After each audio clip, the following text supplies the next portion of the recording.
Muy bien, seguimos en Nativa Nos Conecta, esto es Pulso Informativo, vamos a conversar con el doctor José Tello, ex ministro de Justicia y además profesor de la Universidad de Lima. Doctor Tello, ¿cómo está? Buenos días. Un placer, de verdad, estar con ustedes y bueno, en este momento empezar a justamente a tratar esta temática electoral que está, creo, últimamente teniendo bastante actividad. O sea, sí, hay dos o tres temas, uno de ellos, la Presidenta de la República hace algunos días ha promulgado esta ley que dispone otra vez el financiamiento de personas jurídicas a los partidos políticos. ¿Puede explicarnos, por favor? Por supuesto, es una norma que me parece bastante saludable porque permite el financiamiento de las personas jurídicas nacionales. Hay que ser bastante claros en eso. No pueden ser personas jurídicas extranjeras. Ese es el punto medular acá.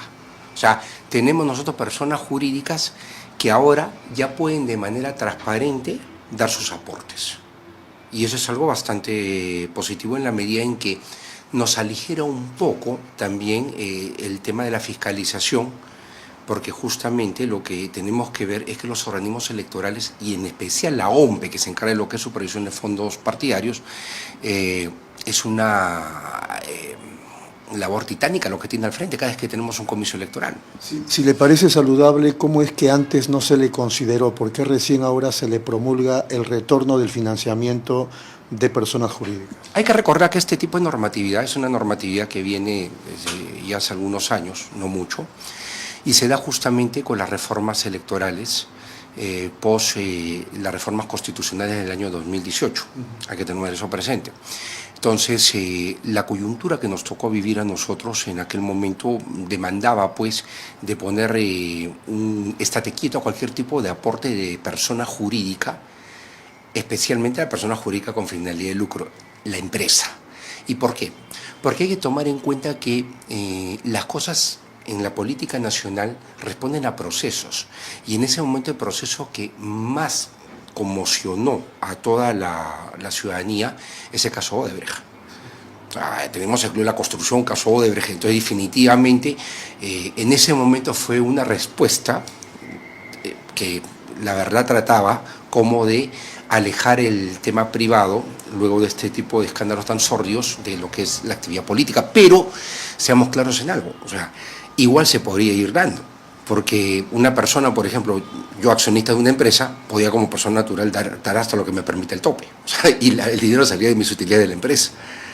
Entonces, hoy en día, felizmente, ya se ha tomado un correctivo y se permite que las empresas nacionales sí puedan dar este tipo de aportes, pero lo vuelvo a resaltar, no las extranjeras. Correcto. Regresamos entonces un poco al caso de Fuerza Popular, que recibía apoyo de personas jurídicas, BCR, Gubins, pero en esa época no había una norma que lo prohibiera. Lo que pasa es que en general todas las fuerzas políticas intervinientes han recibido aportes privados. O sea, eso es un común. Pero no había una ley que lo prohibiera. No, lo que pasa es que la restricción viene luego del problema que genera el caso Odebrecht. O sea, Odebrecht es un antes y después. Y hay que recordar algo. Se legisla muchas veces en función de las necesidades de la sociedad. Pero tampoco había una ley, digamos, que lo estableciera, ¿verdad? Claro, lo que pasa es que la normatividad siempre sobre fondos de partidos, financiamiento, es una normatividad que era laxa, o sea, permitía, y no había esa complicación, ¿no?, que luego se da más bien con la restricción. En Estados Unidos, por ejemplo, es lo más normal del mundo, el financiamiento, pero creo que eso está normado, ¿o no?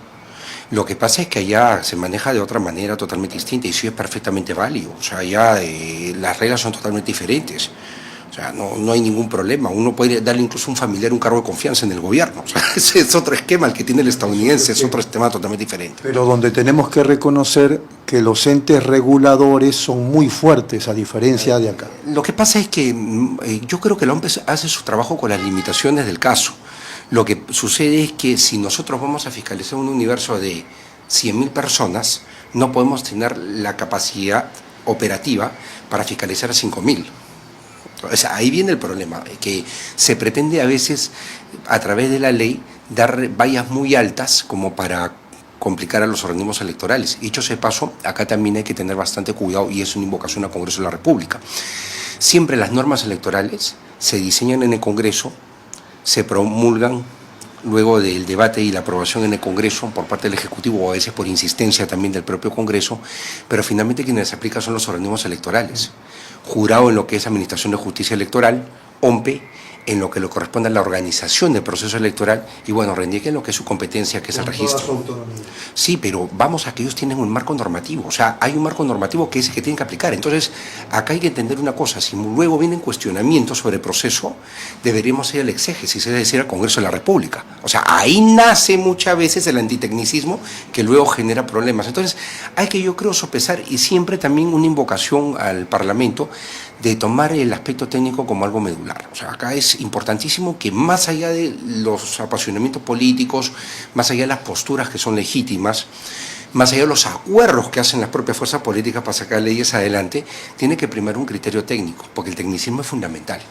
La norma promulgada, ¿qué dice sobre los topes? Los hay, entiendo, respecto del financiamiento. Hay algo que es bastante interesante, ¿no? Y es el tope máximo de hasta 500 UITs, más de 2 millones de soles para financiar actividad política, no solamente de una organización, sino de cualquier organización en general. No se pueden pasar de esos 2 millones. Puede ser en una o puede ser en varias. O sea, la sumatoria siempre va a los topes que se establecen en la normatividad. Muy bien. Entonces, a partir de ahora, porque eso ya está corriendo, ¿verdad? Está en vigencia, a partir de ahora los partidos cuentan con ese apoyo. Sí, es una norma que me parece importante y que va a ayudar de alguna otra manera también al fortalecimiento del trabajo de los partidos políticos, con transparencia y teniendo bien claro quiénes son los aportantes. ¿Esos aportantes aparecen en cualquier momento? Digo, porque si hay también un financiamiento del Estado, ¿cómo es? Disculpando la expresión, ¿van a percibir a doble cachete? ¿Cómo es el tema? Lo que pasa es que de alguna otra manera las críticas en algún momento durante el proceso de debate y aprobación de esta norma iban por ese lado. Se consideraba que la reforma que se había hecho anteriormente dejaba nivelada, hablando en términos futbolísticos, ¿no? Dejaba como que la cancha nivelada para todos los actores, o sea, una competencia, digamos, en la cual, o sea, podían salir del partidor y todos en igualdad de condiciones, pero hay que tomar en cuenta, pues, de que cuando se permite ya el aporte privado, eso cambia. Pero también no podemos nosotros limitar, en este caso, a quienes deseen hacerlo.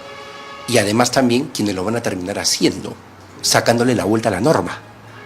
Ese es el punto, porque igual hay aportes de empresas, pero que van de otra forma para no infringir la norma. Eso se conoce como la ilusión en el mundo del derecho. O sea, es algo complicado porque es la que coloquialmente se conoce, y es una expresión muy usada por todos nosotros, la saca de vuelta a la ley. Entonces, y obviamente la carga para la OMPE en cuanto al tema de fiscalización es enorme, porque su efectividad se reduce enormemente.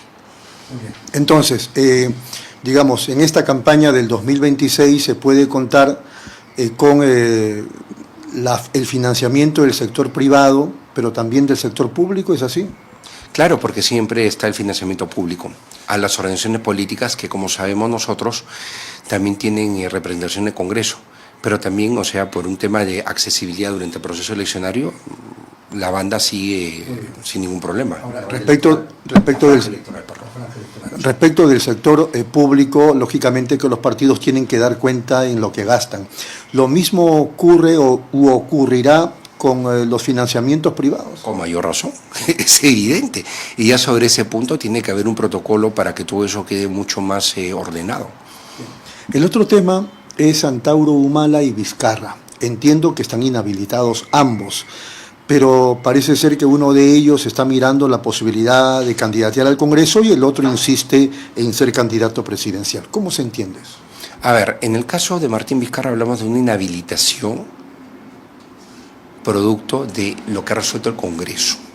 El Congreso lo ha inhabilitado al señor Vizcarra. ¿Correcto? Esa es una de las prerrogativas que tiene el Congreso de la República con determinados funcionarios, entre ellos los presidentes.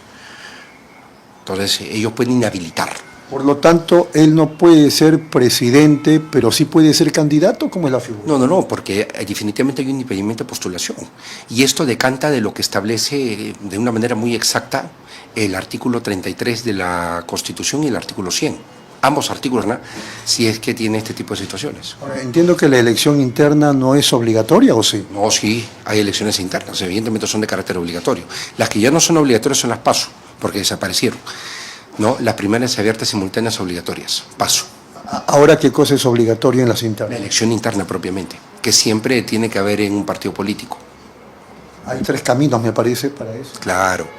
Es interesante ver toda esa temática porque tenemos la votación por delegados, la votación por un militante, un voto y también por abierta, ¿no? O sea, se prevén esos mecanismos. Nadie va a tomar las abiertas, sino seguramente las... Eso ya depende de cada organización política. Lo importante, y agradezco tu pregunta, es que habría que invocar, en todo caso, a que lo hagan de la manera más democrática, para que se pueda dar un buen mensaje a la población. Usted y yo sabemos que eso no va a pasar, solamente basta mirar la actual situación crítica, moral y política. Lo que pasa es que hay que ser optimistas y confiar en que eso pueda cambiar, porque también ellos son conscientes de que ahorita el descrédito de la clase política en general es muy alto. Entonces, algo de sensatez y de tratar de dar señales de cambio creo que sería bueno en aras de empezar a construir confianza con el electorado. Recordemos que todos van a ir a la casa del voto, entonces es quien se presente más confiable, quien va a tener, digamos, una fuerte opción para ganar. ¿Y la figura de Antauro Humala cómo se entiende? La figura de Antauro Humala, ahí hay un tema de reparación que es lo que él tendría que superar, porque el señor ya está expedito para postular, salvo el tema de la reparación civil. Claro, porque lo que se ha desactivado es el partido Antauro, no a él. Él paga su reparación y puede ser candidato. Si vas al tema del partido en la Corte Suprema ha sido declarado ilegal. No puede seguir en carrera ni tampoco reinscribirse por el mensaje antidemocrático. Y la vinculación que se hace a Antauro Humala con el partido es clave, porque el partido incluso se llama en siglas como Antauro, ¿no? El nombre es mucho más largo, pero son las siglas de Antauro.